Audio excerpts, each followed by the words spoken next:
and we are super excited for the next panel discussion, which is dedicated to distribution strategies. We are just about to have the next speakers in our virtual studio on Mobile Hamburg Summit Live.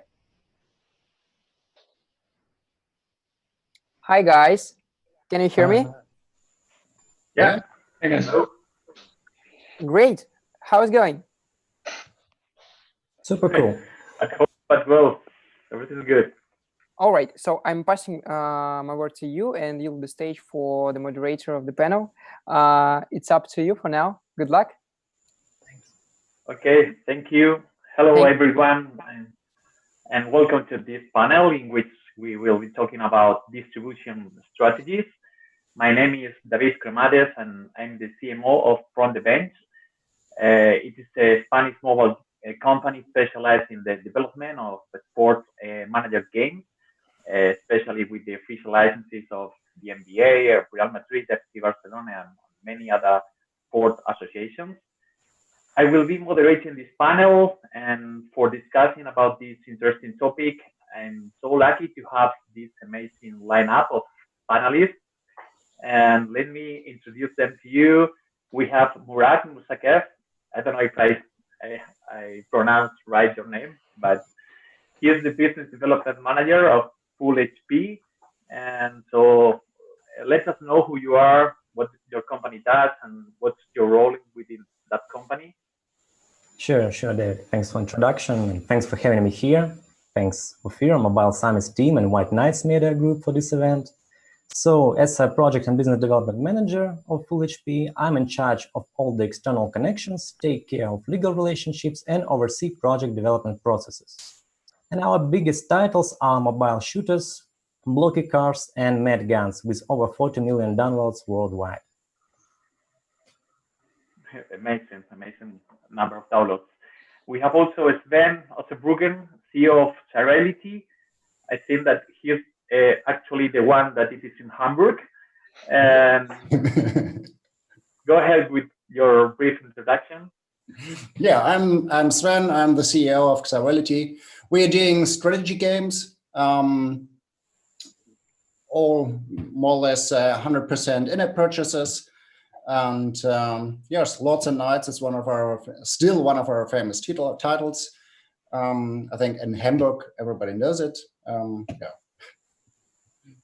Okay, thank you very much. And finally, we have Adam Jaff, CEO of Tenko Games. It's your turn. Yeah, thanks, David. Yeah, happy to be here. So my name is Adam Jaffe. I'm the CEO of Tenko Games. We have a game called Underworld Football Manager. Beyond that, I also do consulting work for companies around the world in the mobile growth space, companies like Jam City, Playtika, and whatnot. I'm also an advisory board member to companies like Moon Active, Jelly Button, and a number of other companies. So super happy to be here, and hopefully it's going to be a good panel. Okay, it will be very helpful, your experience here. So let's talk about distribution strategy. Sorry, and everybody knows that launching a new app or game is becoming more and more difficult each day. With the two main stores, Google Play and App Store, really crowded, with almost the same players on the rankings. Maybe looking for new distribution strategies could be the solution to face this problem of getting new users. But what are we talking about when we say distribution strategies? Well, we refer to any strategy with the goal of getting more users and in the end more revenue in one way or another. We can be talking about alternative app stores, secondary markets, handset carriers, and so on. There's not a winning strategy that can be useful for all the apps or games. It will depend mainly on the geo, on the genre. So let's go to learn about what we can do in all the geos, in all the countries, and for that we are going to discuss about that today. And let's start with alternative stores. Okay, we all know that the market is clearly dominated by Google Play and and Apple.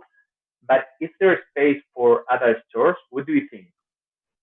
Murat, for instance? Yeah, I can take it. So yes, there are really some alternative stores. Some are bigger, some smaller. For example, I think that we can name Amazon App Store as the biggest alternative store nowadays. And for us, for our studio, working with alternative stores, it was the most and the least effective strategy for studio at the same time. Because we tried different platforms, and while some were a blast, like the Amazon App Store, where blocky cars hit top 50 action category, and others were very unsatisfying. Like one store, it's the biggest alternative mobile store in Korea, in South Korea.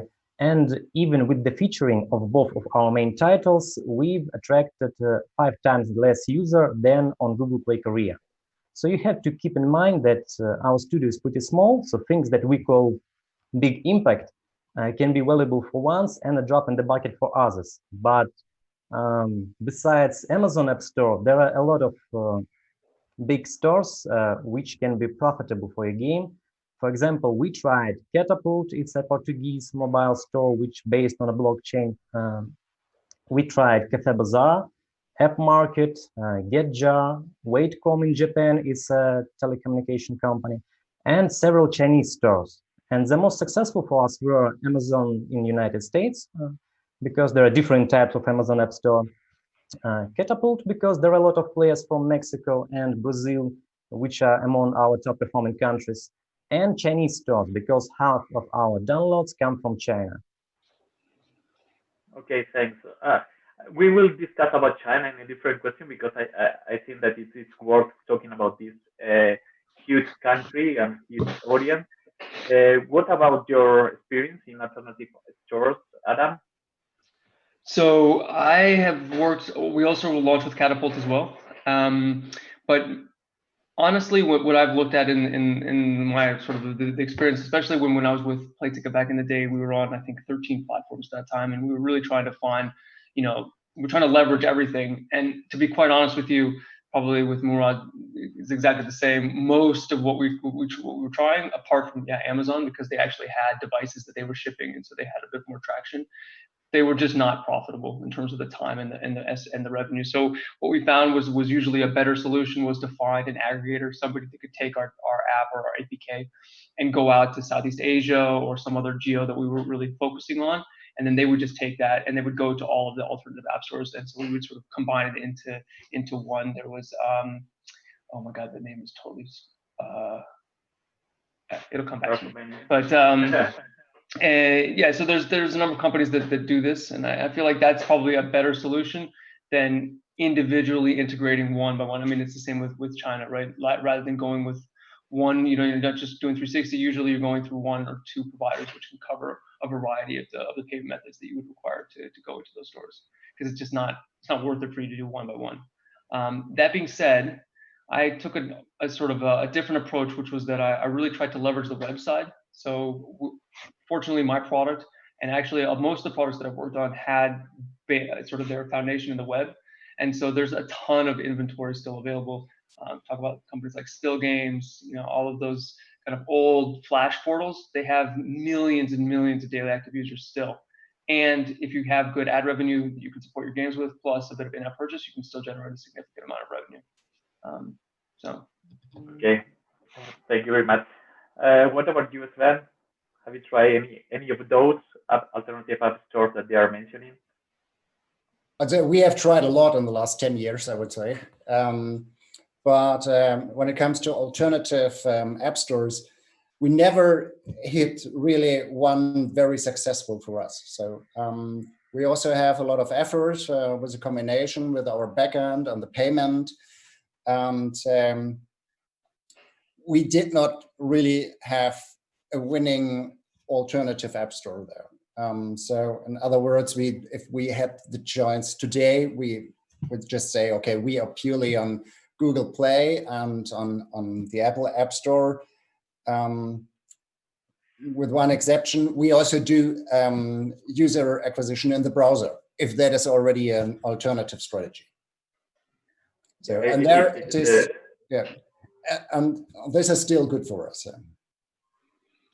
Okay, so we tested, go ahead. we tested Cafe Bazaar, we tested Amazon, Samsung, we were on Windows Mobile, on all those markets, and it was, yeah, sometimes you are lucky, you get a feature, you get some traffic, and then it comes to the point that we are a whale-based game, so most of our money we do with a few users. So in other words, that was also difficult for us. So we did not find one. There might be whales out there, but in those alternative app stores specifically, we did not find them. Sven, you bring up a good point, which is actually that the problem that you find with a lot of these alternative app stores is that you can't buy media for them, right? So you really have to rely solely on the exposure that the store gives you in order to generate downloads. And so when, you know, I remember the early days of even today, Amazon it's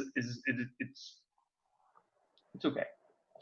Trying to buy media on Amazon is it's difficult and it's expensive and it doesn't really work very well for a lot of what you're trying to do. And if you're trying to come from a performance side, they don't have it. And you know, it was just a very difficult proposition. So one of the things that you were mentioning about like kind of thinking about what you're looking for, you really need to understand like what is the distribution strategy of this store. Like, are you going to give me how much free media? How much exposure are you going to give me? How many impressions? You know, how often? Because if they say, oh, we'll give you a kickoff and blah blah blah, and then you're like, okay, great. What am I going to send users to Cafe Bazaar? I'm not going to buy for this platform. It's just not profitable, generally speaking. You know, with the margins already so low, since a lot of these guys are dealing with carrier billing or some other alternative payment method, which may not work, in your favor. So that's a really kind of important check mark that you need to kind of cross over when you're looking at this these alternative stores. True. It is curious that you are saying, all of you are saying that the most of them are not profitable, but you have tested all of them, and I can include my company that we have also tested many of these alternative app stores, and our conclusion is almost the same.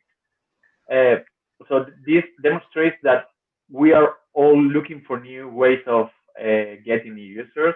And Adam, you were saying how important it is to negotiate with the app store and to have clear how you will get users from those stores. What do you ask for them when you are negotiating? Well, it's exactly like, I mean, a lot of the times when I'm thinking about these alternative app stores, I treat them more like a publishing network, like a publishing company. So I try to structure the deal similar to if I were to go to, if I was going to do a Flare Games deal or something. So it's, I try even to push in, minimum guarantee on number of impressions per month that they have to give me. I can't really go the install route. Usually they don't agree to that anyway. Obviously the rev share, depending on these stores, depending on the territory, you can get, and if they're primarily carrier billing, if it's like a Samsung store or something that they're really kind of focused, they're not using Google Pay or whatever. So by the way, just so everyone's clear, we're only talking about Android here, right? Yeah. Apple doesn't have alternative app stores, just in case any here didn't we didn't mention that before. But so obviously the rev share is incredibly important, and the distribution. I mean, at the end of the day, these guys are there to sort of fill a niche or a gap, and they're probably born from web or kind of migrated from some other property when the iOS when Google Play wasn't so powerful in those areas. And so you got to really kind of understand like what the capacity is for them. And one of the first questions I'm always asking is like, what's your top grossing game and how much money does it make? So at least that's like the big hairy goal, right? Like, oh, your number one game has 50,000 downloads a month and makes 50K a month. Okay, great. That's my ceiling. And that's also important to know. So that if you're negotiating with them and you're like, okay, I want 5,000 downloads a day, they're like, yeah, it's not possible. And I think a lot of people don't ask those questions. Oh, we have a billion impressions a month. It's like, it doesn't help me, so. Okay. Yeah, I'm agree with Adam, because it's really important to negotiate with alternative app stores, because it's the main thing that differs them from the Google Play, for example, because you can negotiate with Google Play about the rev share or something like that, or about minimum guarantee. But what also is important when you're talking to the App Store representative is to know about some specific store services that can help you to stand out and to engage users better. So for example, when you're talking about the Amazon, they has this Amazon Live Ops service, which help you to organize the events, award your users with Amazon purchases, and track the results. So it helps to engage and socialize users, and it can play a great part in your acquisition strategy without spending any additional budget. So that's important too. Right. Okay. We have clear what's the goal of these alternative stores, but I would like also if you can tell us the main drawbacks, the main disadvantages of working with them. We all know that it is a very time-consuming process to distribute to publish the games in these alternative app stores. How do you manage, for instance, the number of versions of when you are updating your app in all the stores, and how do you deal with this kind of stuff? Sven, for instance. Okay, it was difficult to understand. So what I understood is that you're asking how we are managing the updates and so. Yeah. Yeah, it is. Yeah, well, sooner or later we are out of the market or out of the App Store because we don't want to update it with a lot of effort, with a lot of specialties, when there's no return on invest. So in other words, our version on Cafe Bazaar, for example, for Lords and Knights, is not really the latest one. So it's a bit outdated. So sometimes we updated it, but it's more once a year or once half a year or so. It is, that is one thing. I would like to mention another thing. So, but we always try to support those alternative app stores I would really appreciate it if we had more app stores which can deliver a real business and real revenues. Yeah, we totally agree, and I think it is a desire from all of us. What about China? I think that it is a huge market, that it's very difficult to be present there and to be successful. What's your experience in that country? Murat? Yeah, Well, I mean, oh, sorry. Yeah, I'll go. Okay. You actually probably had more experience in China than me anyway, so. So the problem with the Chinese stores is that all the stores have specific requirements. So especially when you're talking about the games which use in-app purchasing, you need to have a censorship, you need proper localizations and ISBN license to sell in-app purchases. Right. And it takes at least 6 months to get it, and even more sometimes. So it can be hard to reach Chinese users on your own. And I think that it's easier to work with publishers like AppTutti or Yoda One, at least for your first project, because that's the way we done it. And they take all the hard part of communications with the government and stores. You just need to follow the guidelines and focus on the development process. And the outcome can be impressive because there are just simply a lot of people in China.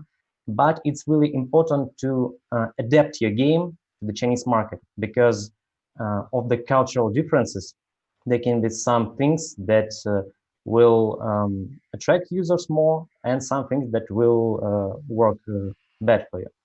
And you have to be in very detailed conversation with your publisher, so they give you their expertise regarding the interests of their audience, because of course they know the audience better than you do because they are working in Chinese market. So that's our experience. We prefer to work with the publisher. Yeah. I mean, you're talking about the ICP license and whatnot. I mean, you actually can't go to China unless you're a Chinese. I mean, you can't publish your game in China unless you're a Chinese company, you have a Chinese entity, because you can't take money out of China. Now, with Apple, you can actually, so with Apple, you can leverage Apple's license and you can publish your game there through, on your own. Just be careful if you're running Google services because they don't work in China. So I know a lot of people, like I've had a few companies like, hey, we just launched in China, but something's happening, the game doesn't work. It's like, oh yeah, what's your, what kind of servers are you, what kind of pipeline pipes are you running through your system? And they're like, yeah, that's Firebase doesn't work there. These services obviously aren't floating. So for Android, of course, you can. There is no Google Play there, so you need to go to these alternative stores. Yoda One, I would highly recommend that you just dump it all in one company and let them connect you to everyone. Because there's hundreds of stores in China, and I think there isn't really just one store. I think there are 5. There's 360, there's Tencent, I don't remember the rest of the other stores that are there. It's just never been a market that I've even more. Yeah, exactly. So and each one will have a different backend. Each one will have its own payment solution. It's actually interesting. I don't know if anybody in this room has ever experienced that, but all of a sudden you might see a spike in Chinese installs with 0 revenue coming from them. Yeah. And so what's happened is that they've taken your APK, so they've leveraged all of your internal piping, but then they've swapped out your payment system for their own. And so you see all these installs. It's happened to me a few times. Social Point happened. But yeah, the alternative side there, I mean, it's almost purely alternative. It is purely alternative in that sense. So save yourself headache and the pain of trying to go one by one, because it won't be beneficial for you.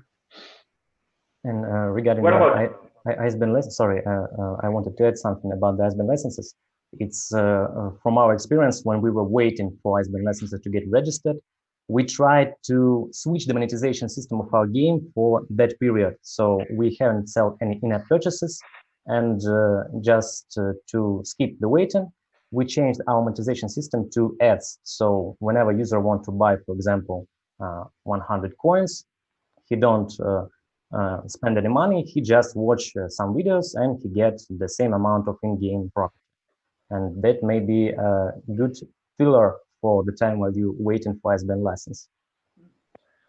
Yeah, actually, in my last company, when I was working, was a English language company. We wanted to go to China, and we ended up setting up an office there, and it was insanely complicated. The license, we had to get all kind of crazy stuff. So just be prepared to spend a lot of money on lawyers and figuring out how to go if you really want to keep it in-house. The other problem, by the way, is that when you do go to a company like Yoda One, or going into China, you're giving your IP, you're giving them to this company, right? So you need to have a very good relationship, and if something happens, that's it. You don't really have there's not a whole lot of recourse in legally speaking. So you have to really make sure that it's something you want to get down. I'm not saying Yoda One would ever try and pull the wool over your eyes or something like that, but in the event that you do try and go by yourself, you're going to be swimming with a sea of sharks.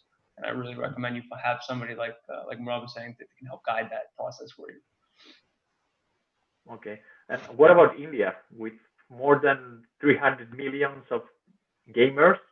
Maybe it's the next China. So do you have experience in that market? Japan, for instance? Not in alternative app stores, though. Oh, sorry. Yeah, so we had a lot of our experience with India is a lot of traffic, a lot of downloads, and it makes zoo but no bling bling. Yeah, it's just it's happening. There are users, they are away, no money. Probably costs more in servers. But I'm absolutely sure that it is our game, so I'm sure that this market is very interesting. So, but in our case, with our strategy games and our target group and the way we are monetizing our game, that's not an interesting market for us now currently. But I'm sure that for other players in the casual area or so, this might be a very interesting game. Yeah, there are actually many companies generating a lot of revenue there, and I'm aware of that. So I think that it could be interesting to launch games there. But it is also a difficult market as Chinese. What about your experience, Murad or Adam? Talking about India, so yeah. I said that the Indian gaming communities, they are blooming each day, but there are still 2 hurdles for the gaming industry in India. It's affordability for gamers and monetization for developers. There are already some interesting ways to reach audiences like Winzol platform that we would like to try, but we can't be anywhere, so it has a great potential, but obviously not so profitable as Chinese market, for example.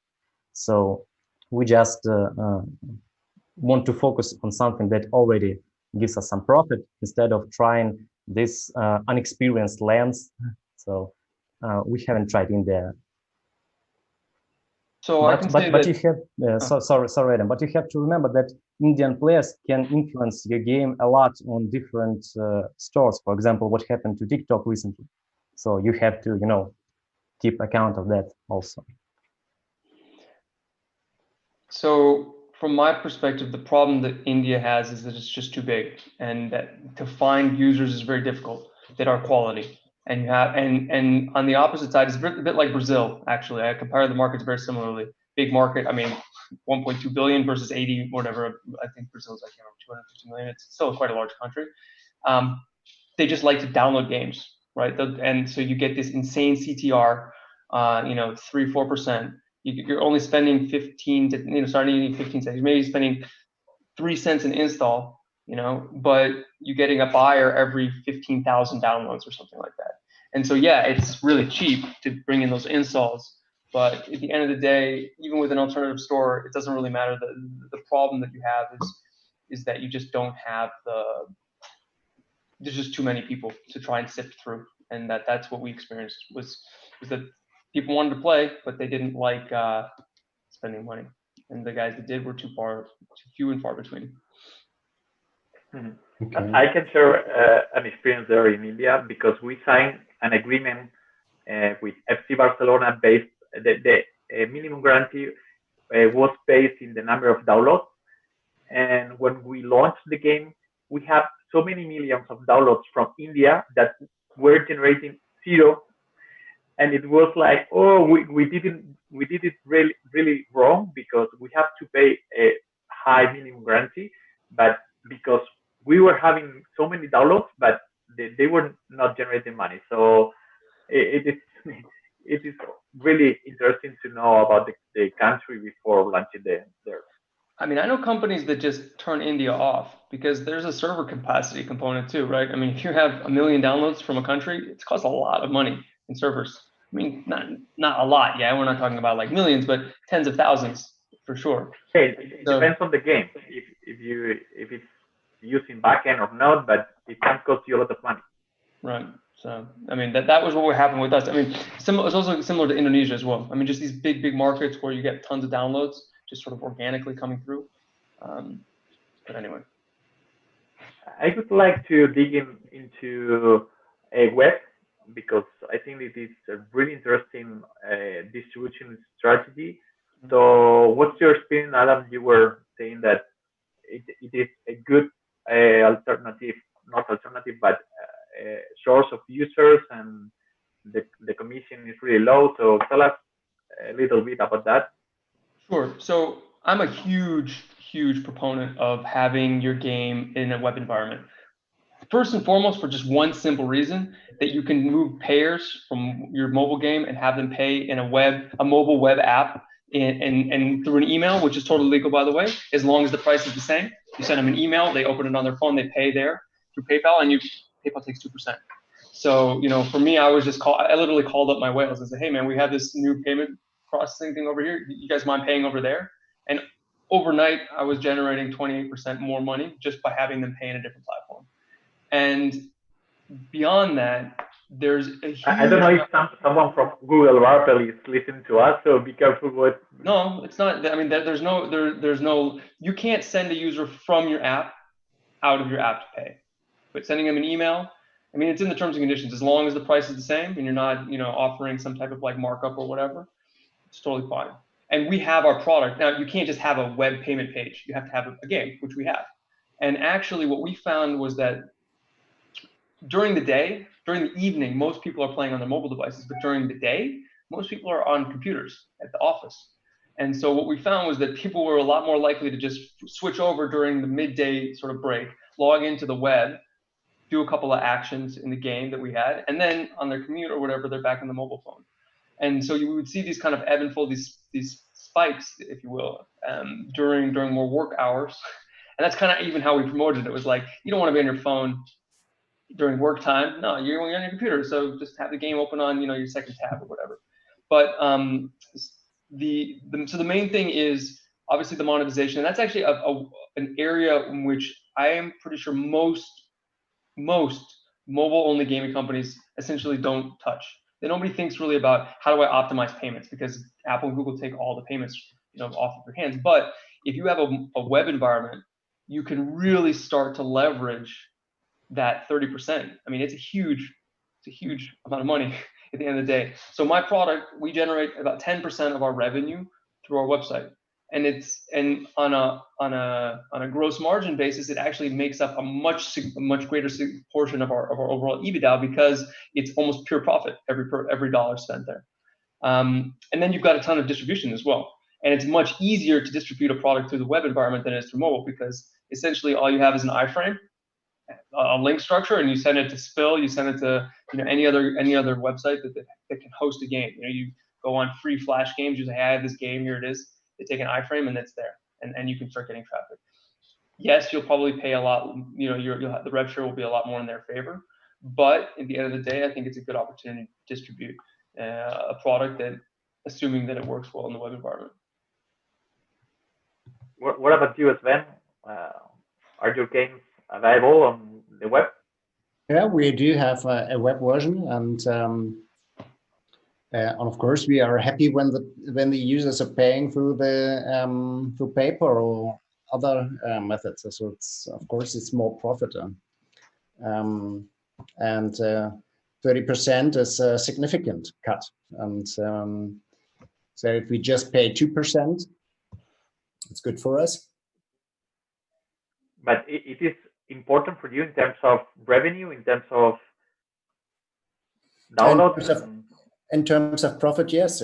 So it makes a difference, and of course it makes a difference on the bottom line.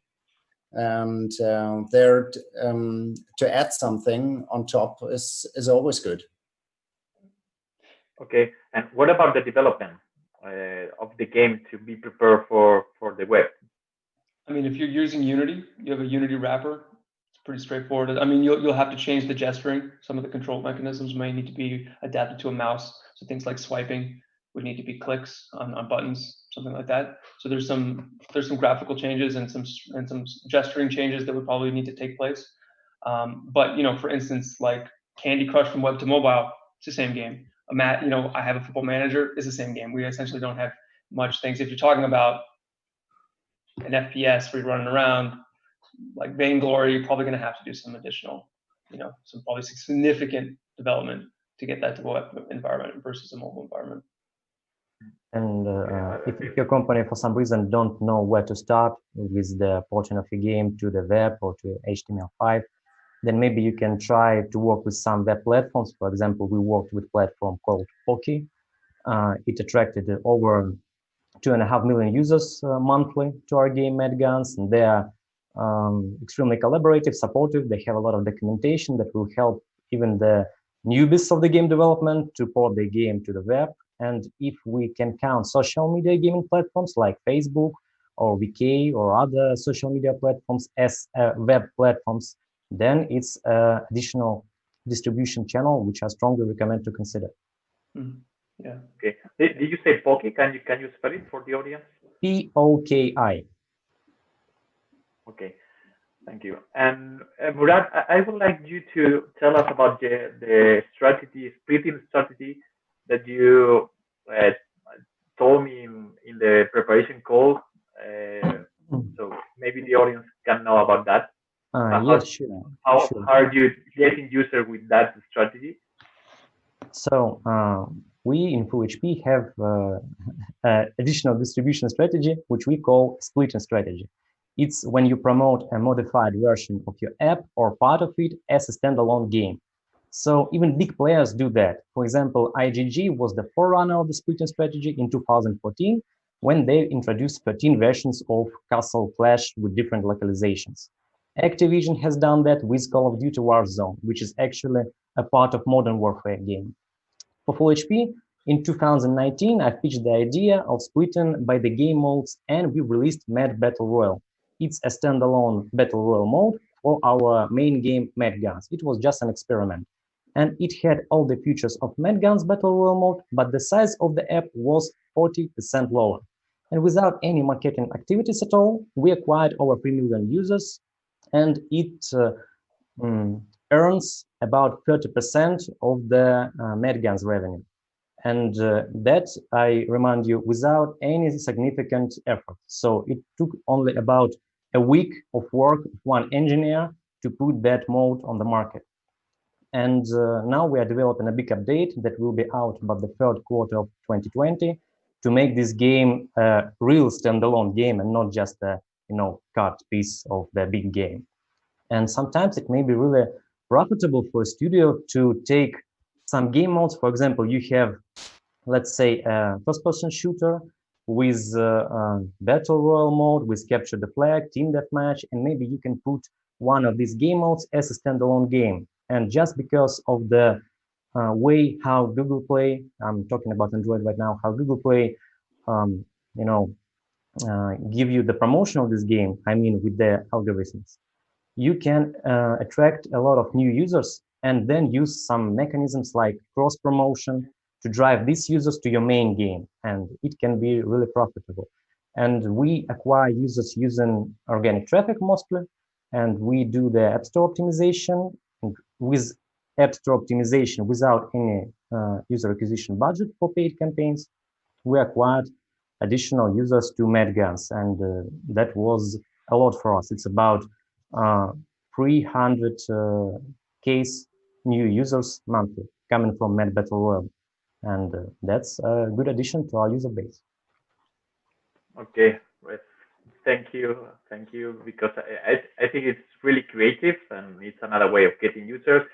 We have to finish now. I don't know if we have time for some Q&A, and I don't know if there are some questions from the audience.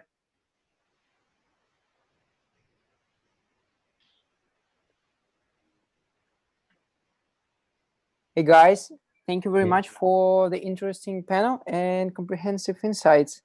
This was a very good one. So right now we have to round it up, and if you have a few moments to jump to the chats in the lecture session of WN Hub, please go do it. We might have some questions from the audience there, and it would be great if you could answer some questions. Okay. Okay. So Okay. thank you once again, and have a great day. Thanks. Bye. Okay. Bye. Bye-bye. Au revoir. Goodbye.